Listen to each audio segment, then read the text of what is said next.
Roof deck pickleball court na may magandang view? Tara, dayuhin natin ang J12 Pickle Deck Court dito sa Imus, Cavite.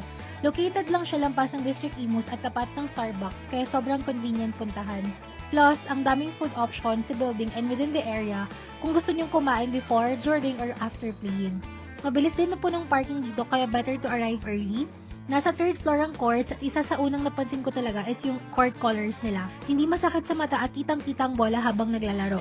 May decent spacing din between courts plus metal closure dividers na pwede mong kabitan ng phone holder para sa game recordings. Marami ring tables and chairs kung gusto mong magpahinga habang naghihintay ng turn. Bonus points dahil may free water sila at maayos na CR na may bidet. Pero ito talaga yung highlight para sa akin. May upper deck viewing area sila na may overlooking view ng buong court. Perfect spot para manood, tumambay o mag-record ng games. Ang ganda ng angle para sa highlights and gameplay reviews dito. For rates, available ang court rentals while open pay is only at 135 pesos. Maayos din ang queue management nila.